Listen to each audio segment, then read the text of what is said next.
Assalamualaikum warahmatullahi wabarakatuh. Perkenalkan, nama saya Rio Rahmadana, dosen tetap di program studi Teknik Sipil Universitas Islam Lamongan. Saya telah aktif menjadi dosen yang memprioritaskan bidang pengajaran sebagai aspek utama Tridharma Perguruan Tinggi. Saya mengampu mata kuliah sesuai dengan bidang keilmuan dan jabatan fungsional saya. Salah satunya yaitu struktur beton bertulang 1. Mata kuliah ini merupakan mata kuliah wajib yang terprogram di semester 4 dan menjadi prasyarat penting mahasiswa untuk melanjutkan ke semester selanjutnya. Untuk metode pembelajaran yang saya gunakan selama melakukan pembelajaran yaitu dengan ceramah. Selain menggunakan ceramah, saya juga memanfaatkan model pembelajaran berbasis studi kasus atau review desain pada proyek pembangunan atau penelitian pada sebuah proyek. Selain memiliki pengetahuan, mahasiswa juga memiliki keterampilan dan sikap yang optimis dalam sebuah perencanaan sebuah beton. Dengan dua pendekatan pembelajaran ini, saya yakin bahwa mahasiswa dapat mencapai capaian akhir dari sebuah mata kuliah dengan rencana pembelajaran yang sebelumnya sudah saya rencanakan. Dalam integrasi mata kuliah ini, pada unsur penelitian ditunjukkan melalui penelitian yang saya bahas, yaitu penelitian bahan limbah serbuk kaca dengan tambahan beton, yaitu salah satu prasyarat ataupun fungsi dari sebuah beton, dari bahan tambah ataupun material beton yang sudah terbaru. Luaran dari penelitian tersebut berupa publikasi terakreditasi yang dapat dijadikan referensi, yaitu sebuah referensi dalam mata kuliah dan juga referensi untuk penelitian berkelanjutan. Terima kasih, mungkin sebatas perkenalan dari saya. Saya akhiri, wassalamualaikum warahmatullahi wabarakatuh. Assalamualaikum warahmatullahi wabarakatuh.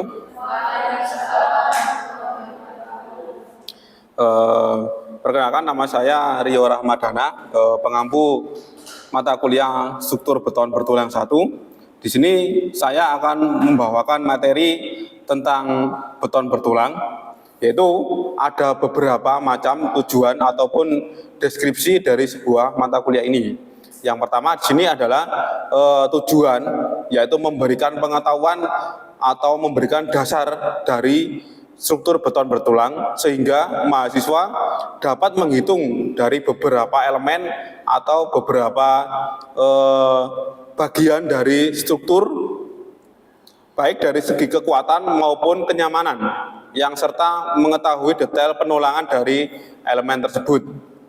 Nah, itu yang dari tujuannya. Terus ada beberapa sub pokok bahasan dari sebuah mata kuliah ini. Yang pertama di sini adalah ada pendahuluan. Di antara pendahuluan ini mencakup 2 poin, yaitu yang pertama adalah prinsip dasar beton bertulang, yang kedua adalah konsep dan peraturan beton bertulang. Nah, selanjutnya adalah ada material beton bertulang, yaitu meliputi ada 2 sub pokok bahasan. Yang pertama adalah sifat mekanis dari beton, yaitu pembahasan dari sebuah keseluruhan dari beton, mulai dari struktur, mulai dari pembesian sampai dengan mutu beton atau desain dari sebuah beton. Yang kedua adalah sifat mekanis baja. Nah, dari sifat mekanis baja ini menjelaskan bahwasanya ada beberapa mutu dari sebuah baja. Yang pertama ada mutu dari FY, tinggal berapa rencana yang kita rencanakan. Itu yang dari sifat mekanis dari baja, mulai dari sifat lentur, sifat kekakuan, dan lain sebagainya. Selanjutnya adalah dasar perencanaan dari beton bertulang. Ini kita membahas dari beberapa dasar-dasar perencanaan beton bertulang. Yang pertama di sini ada bagaimana kita merencanakan desain dari mutu betonnya, FC-nya berapa. baru kita membuat beton pracetaknya. Selanjutnya adalah lentur pada sebuah balok. Nah, ini lentur sebuah balok dicontohkan adalah sebuah teori kekuatan lentur yang dimana di sini menjelaskan beberapa sub pokok bagian dari sebuah struktur beton. Selanjutnya yang poin B adalah analisis lentur penampang balok. Nah, ini menjelaskan beberapa dari balok ataupun struktur penyangga dari sebuah beton. Yang poin C di sini ada desain terhadap lentur, yaitu berapa kelenturan dari sebuah beton kaku ini tersebut. Nah, ini kita jelaskan satu persatu. Nah, selanjutnya ada geser pada balok beton bertulang, yaitu di mana geser ini mencakup beberapa teori, yaitu yang pertama ada teori dasar melalui perencanaan balok. Yang kedua adalah analisis geser penampang balok dari desain balok terhadap geser. Nah, dari beberapa poin tadi kita membahas di penjelasan di slide selanjutnya. Nah, adapun beberapa tugas atau output yang kita capai, yaitu ada beberapa tugas dan praktikum kita capai di beberapa pertemuan selanjutnya. Nah, untuk pertemuan kedua yaitu ada pendahuluan. Apa sih definisi balok? Jadi kita membahas penjelasan dari beton. Beton adalah sebuah bahan atau bangunan komposit yang dimana terbuat dari campuran antara semen poren atau semen hidrolik lain,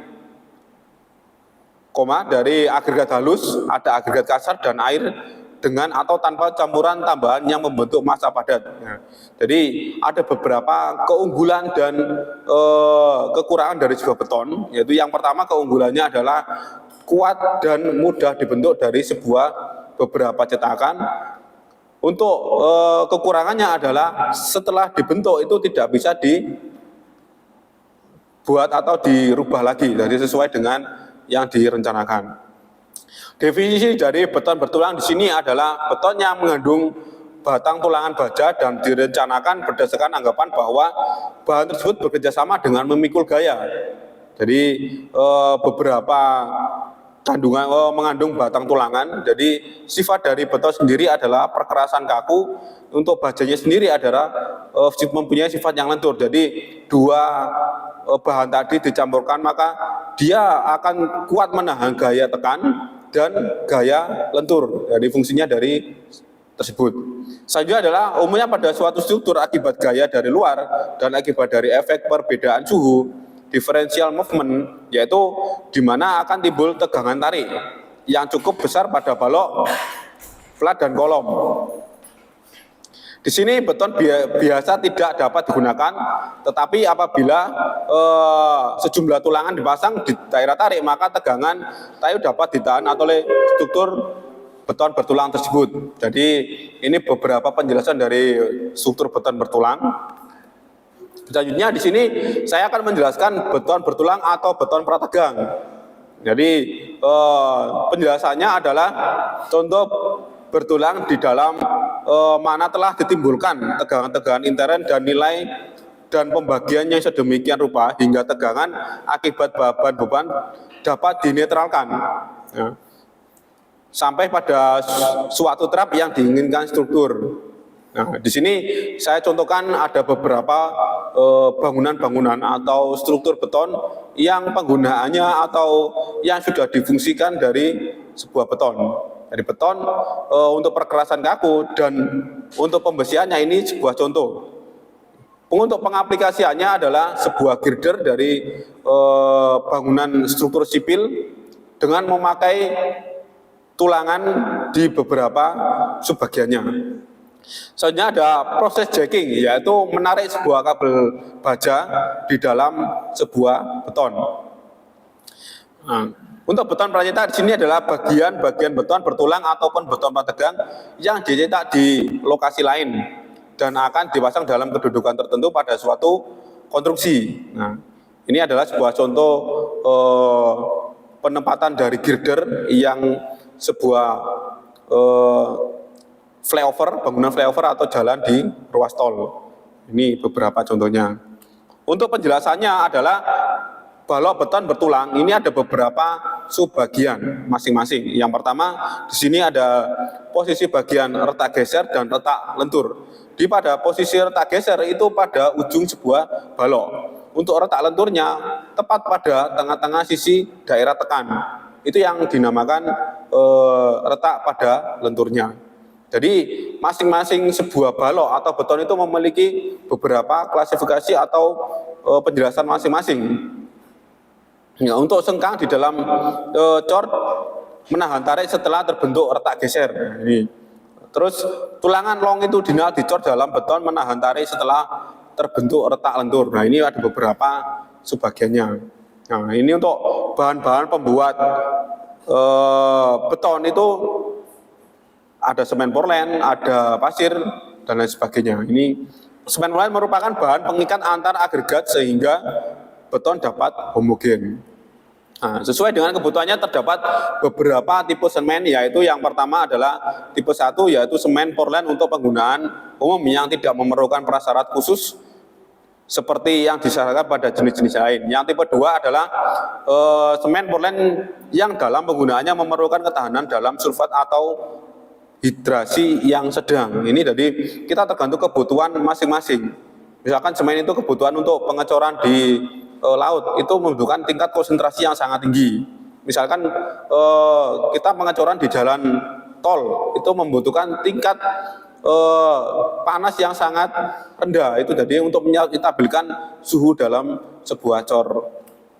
Untuk tipe 3 yaitu semen Portland yang dapat menggunakannya memerlukan kekuatan tinggi pada tahap permulaan atau setelah pengikatan yang terjadi. Tipe 4 yaitu sesuai dari semen tadi yang dalam penggunaan memerlukan kalor hidrasi yang rendah, jadi memerlukan suhu yang sangat rendah. Tipe 4 yaitu tipe 5 yaitu semen Portland yang dalam penggunaannya menggunakan sulfat yang sangat tinggi.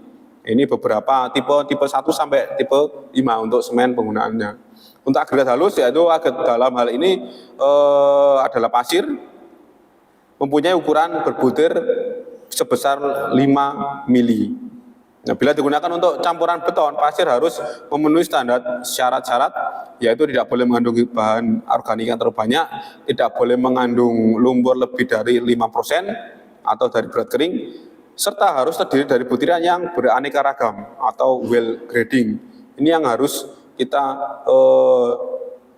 teliti lagi dalam menggunakan bahan-bahan campuran beton. Selanjutnya adalah agregat kasar. Ini kita tinggal disesuaikan dengan kebutuhan karakteristik beton yang kita rencanakan. Misalkan kita merencanakan beton K250, K300, K400 dan lain sebagainya. Ini juga sangat berpengaruh dalam sebuah ukuran dari beton atau ukuran dari material beton.